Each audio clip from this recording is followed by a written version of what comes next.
Friends, welcome to my channel. આજે આપણે વડાપાઉં બનાવીએ છીએ, પણ વડાપાઉંનું એક નવું વર્ઝન એટલે કે હેલ્ધી વડાપાઉં બનાવીએ છીએ. આ માટે તમે મારા વિડીયોને છેલ્લે સુધી જોવાનું ચૂકતા નહીં. તો ચાલો બનાવીએ વડાપાઉં.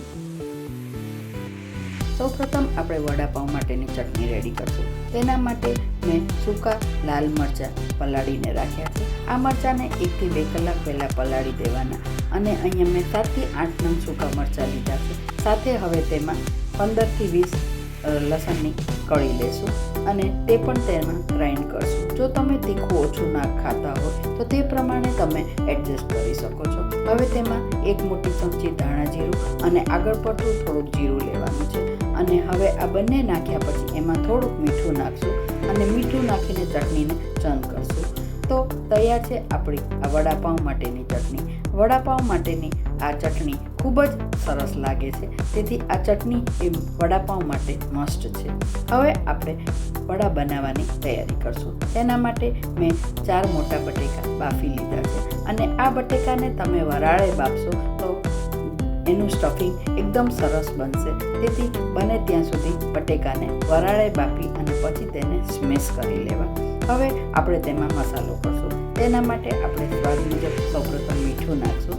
મીઠું નાખ્યા પછી તેમાં મેં અડધી ચમચી જેટલા અમચૂર પાવડર નાખ્યો છે. અહીંયા આપણે લીંબુનો રસ એડ નથી કરતા. હવે તેમાં જીરું પાવડર એડ કરશું. જીરું પાવડર નાખ્યા પછી મેં એમાં અડધી ચમચી જેટલું બુરું ખાંડ નાખ્યું છે.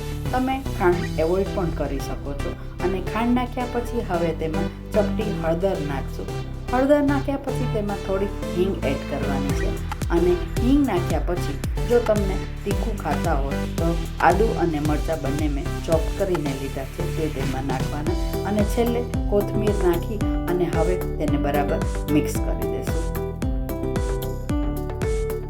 આપણું વડા માટેનું સ્ટફિંગ રેડી થઈ ગયું છે. આપણે તેમાંથી ટીકી બનાવવાની છે. આ બટેકા વડાનું એક હેલ્ધી વર્ઝન છે, એટલે કે આપણે આવી રીતે બધી ટીકી રેડી કરવાની છે. અને આવી રીતે બધી ટીકી પહેલે રેડી કરી અને આપણે એક સાઈડ મૂકી દેવાની છે અને પછી તેને આપણે સેલો ફ્રાય કરવાની છે. હવે આ ટીકી રેડી થઈ ગઈ છે, તેને આપણે સેલો ફ્રાય કરશું.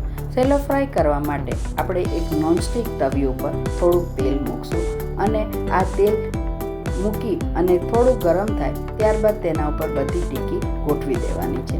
એટલે કે આપણે બટેકાવડા માટે જે ચણાના લોટનું બેટર રેડી કરીએ છીએ અને તેમાં આપણે ડીપ કરી અને ફ્રાય કરીએ છીએ તેવી રીતે ફ્રાય નથી કરવાની, પણ આ રીતે ટીકીને આપણે ગોલ્ડન બ્રાઉન થાય ત્યાં સુધી સેલો ફ્રાય કરવાની છે.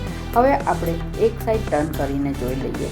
જો આપણી ટીકી આવી રીતે ગોલ્ડન બ્રાઉન થઈ ગઈ છે અને બીજી સાઈડ પણ એવી જ રીતે થવા દેવાની છે. એટલે કે આપણી ટીકી સરસ ક્રન્ચી થઈ જાય તે રીતે થવા દેવાની છે. તમે જોઈ શકો છો કે બંને બાજુ ગોલ્ડન બ્રાઉન થઈ ગઈ છે આપણી ટીકી. આપણે વડાપાઉં માટેની ટીકી રેડી કરી લીધી છે. હવે આપણે વડાપાઉં એરેન્જ કરશું. તેના માટે એક તવી ઉપર ઘી મૂકવાનું થોડું, અને ઘી મૂકીને આપણે જે ચટણી રેડી કરી છે તે તેના ઉપર પોર કરવાની.